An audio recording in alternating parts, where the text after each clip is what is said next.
nila tayo sa mga ginawa natin sa lalawigan. At yan po ay taos puso kong pinasasalamatan. Maraming salamat po. This time, it's time to honor the most watched television programs in 2023.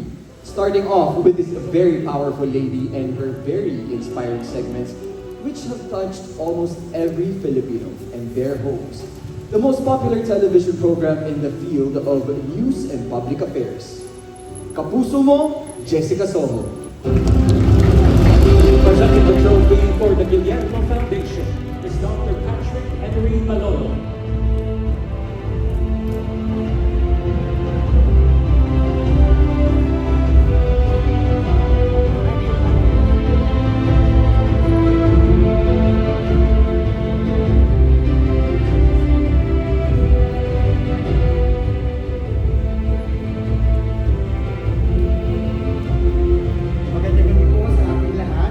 On behalf of our program host, Ms. Jessica Son, of course, all the staff and crew of KMJS, maraming salamat po sa pagkilalang ito. Special po itong award na natanggap namin from Guillermo dahil this year po, we will be celebrating our 20th year. Maraming salamat po at asahan po ninyo na patuloy po kami gagawa ng makabuluhang kwentong makakapagpabago sa buhay ng maraming Pilipino. Thank you very much. Has talked with the country's hottest celebrities, never failed to win all of us. But mind you, he is one of the best and wittiest television hosts in the country. The most popular television program, talk show, Fast Talk with Boy Abu. Presenting the trophy for the Guillermo Foundation is Dr. Gerald Belantes. And to accept the award is Mr. Kennedy King.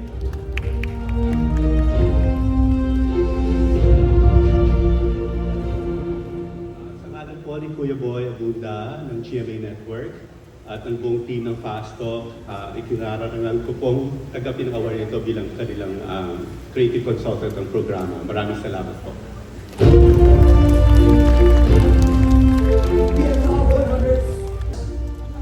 And the top answer is our next awardee, the most popular television program in the field of reality, talent search, and game, Family Feud. Presenting the trophy for the Guillermo Foundation is Raymond Mendoza.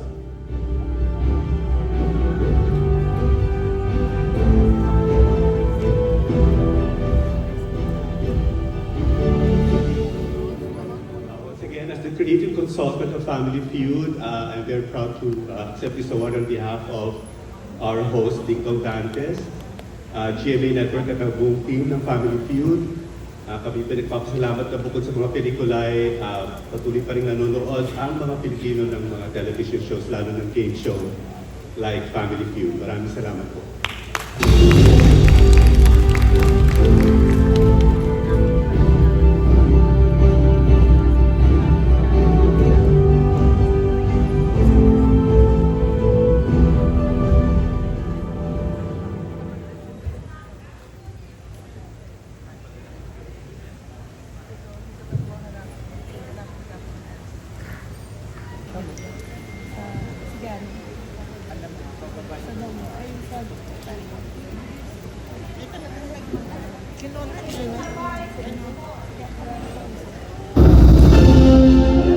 We are now ready to award the most popular daytime and primetime teleseries whose characters and storylines are of course, the most relatable with our Filipino viewers. Tama ka, Edward. Sino ba naman ang hindi naaapektuhan kay Annalyn o kaya nadala sa matinding aksyon ni Tanggol?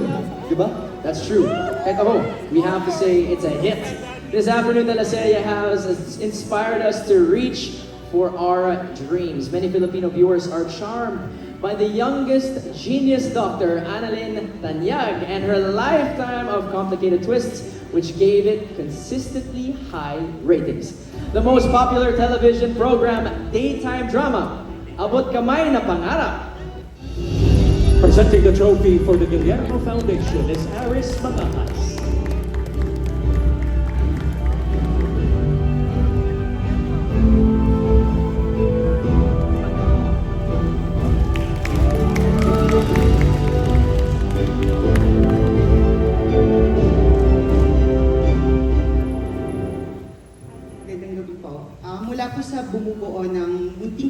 kasama namin. Nagpapasalamat po kami sa Guillermo Mendoza Memorial Scholarship Foundation for this recognition. Makakaasa po kayo na patuloy pa po namin pupunuin ng tuwa, lungkot, kilig, init ng ulo at inspirasyon ng inyong mga hapon. Maraming salamat po. Ang magulo at masalimuot na mundo ni Tanggol ang Out the supporting acting categories, which are equally important for film or teleserye to be a blockbuster hit. It's very true, and we're very happy, I know, on behalf of Kyla and myself, to say that our friend and our co-host, he's not just a host tonight, but also someone who's going to be awarded. And man, truly, we are all very proud of him. Supporting roles, as we all know, are equally as important because they add that additional spice. The main stars are not main if they don't have that support. That is exactly right. Both our TV supporting actor and actress are considered the most hated villains in the history of teleseries. First up is Padre Damaso. The classic Fraile in Jose Rizal's Noli Me Tangere was brought to life by this very versatile actor perfectly. Perfect kasi super nagalit tayo sa kanya. TV supporting actor of the year, Mr. Tirso Cruz III. Presenting the trophy for the Guillermo Foundation is engineer Marijo Chongko.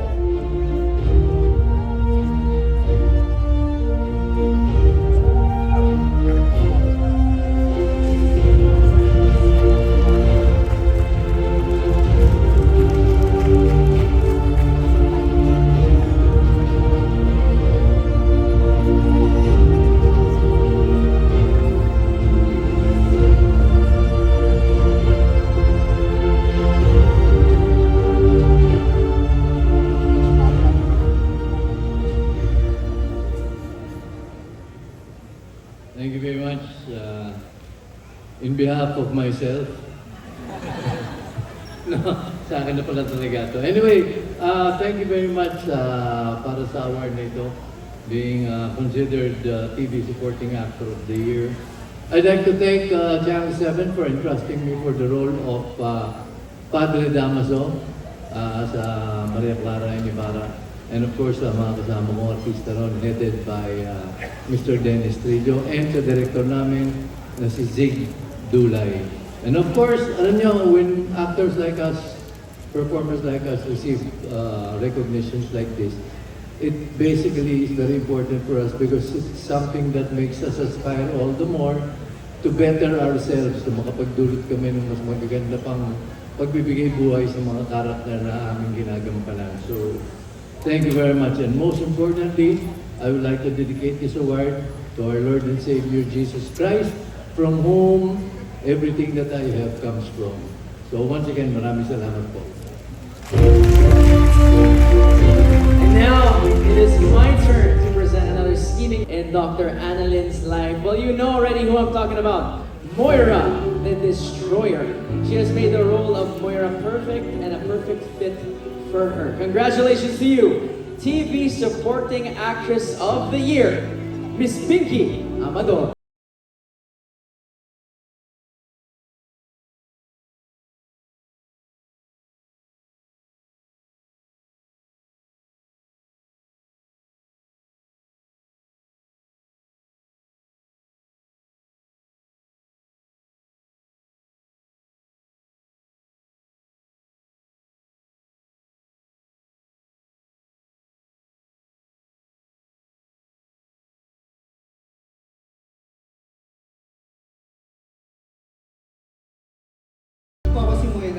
Wala po si Miss Pinky nasa Singapore.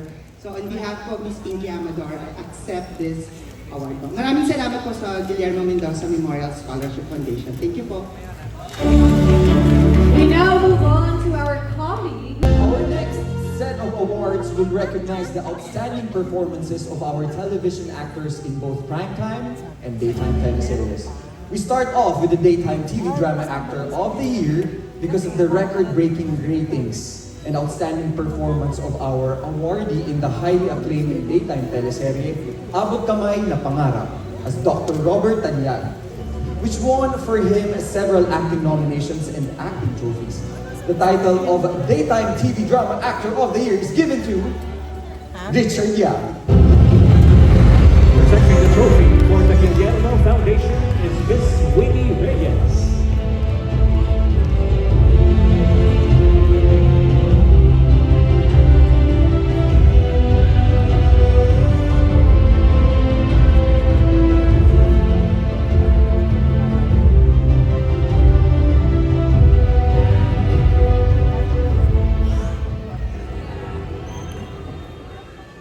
Magandang gabi po sa ating lahat.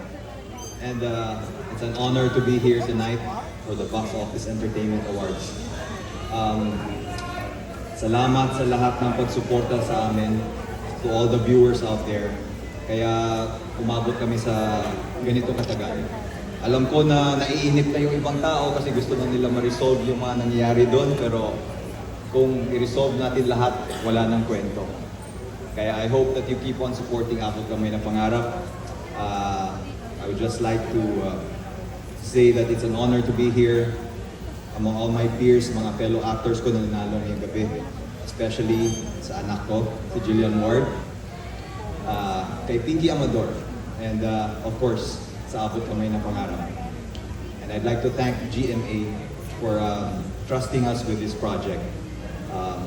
My managers, Sparkle and Creative 10, and of course to all the management, staff, and the production of Abot Kamay na Pangarap. Maraming salamat po, especially to the Box Office Entertainment Awards. Maraming salamat. Now move on to the Daytime TV Drama Actress of the Year. She has touched so many hearts through her portrayal of child genius Dr. Annalyn Tanyan. And her performance has contributed a lot in the consistent high ratings of the teleserye Abot Kamay na Pangarap. Make way for our Daytime TV Drama Actress of the Year, Jillian Ward. Presenting the trophy for the Guillermo Foundation is Shamil Bigyan.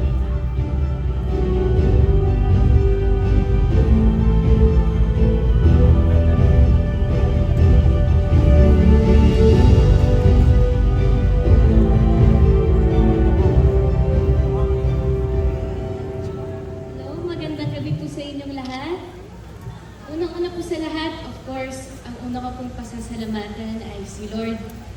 Thank you, God, sa lahat-lahat. Grabe, sobrang daming blessings. Thank you, God. And maraming salamat po sa lahat ng bumubuo sa Box Office Entertainment Awards sa pag-recognize po sa akin bilang isang artista. At pati na rin po sa mga katrabaho ko po sa Abot Kamay na Pangarap, ang aking tatay Richard, and si Miss Pinky Amador. At sa show po namin na Abot Kamay na Pangarap, thank you so much po sa aking GMA bosses, Mr. David, Mr. Goson, Miss Annette Goson, Miss Joy Marcelo, and kay Miss Regine Alba na nakaka-recognize po sa akin bilang isang artista. Siya po actually yung nakadiscover po sa akin simula ng baby po ako. And thank you po kay Miss Ali Dedicatoria and Miss Joy Pili. Medyo kinakabahan po ako, dami nakatingin sa akin. And gusto ko po magpasalamat kay Miss Kim Alfeche, ang aking napakagaling na handler. I love you so much. And of course, thank you po sa aking directors, Direk April Vicencio and Direk L.A. Madridejos. I love you, Direk. And thank you po sa acting coach ko na si Miss Ann Villegas. And bago ko patapusin ang speech ko, gusto ko po magpasalamat syempre sa family ko, kay Mama, kay Papa, at sa mga kapatid ko po dahil sila po talaga yung buhay ko, sila po yung reason bakit ko po ginagawa po ito. And Happy Mother's Day, Mama! I love you so much! I am so grateful and blessed na nanay kita. And this award is for you and for my late grandmother na si Mommy Ana. And thank you so much po. Thank you! Next up, our television's top actors for primetime teleseries. One of the breakthroughs in Philippine television is the historical drama series Maria Clara at Ibarra, which gained accolades from the Academy and Industry Awards, both here and globally. The role of Ibarra was perfectly portrayed by our next awardee, and indeed gave justice to one of it. Please welcome the Primetime TV Drama Actor of the Year, Dennis Trillo. Presenting the trophy for the Guillermo Foundation is Marta Pascual.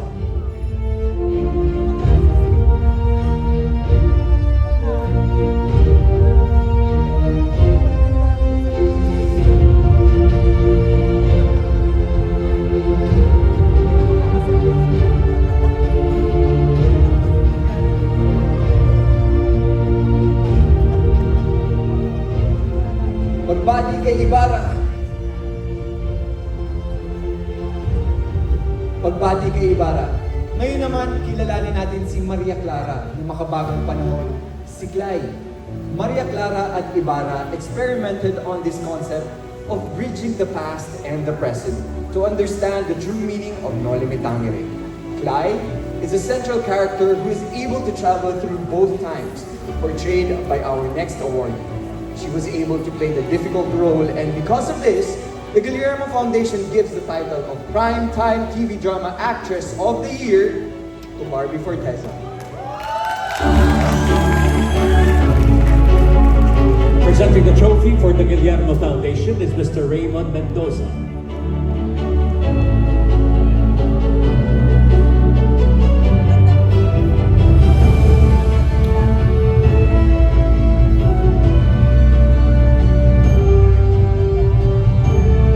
Magandang gabi po sa inyong lahat. Maraming salamat po sa lahat ng bumubuo ng Box Office Entertainment Awards 2024. Medyo parang lagpas isang taon na po yata makakalipas magmula nang natapos ang programang nagbago ng buhay ko. Kaya maraming salamat sa patuloy na pagkilala sa aking trabaho sa programang ito at sa pagsuporta at pagtangkilik sa aming programang Maria Clara at Ibarra. Maraming salamat. Gusto ko rin magpasalamat sa aming direktor, Direk Zig Dulay. Maraming salamat po sa pagbahagi ng iyong husay at talento para magawa ng napakagandang proyektong ito.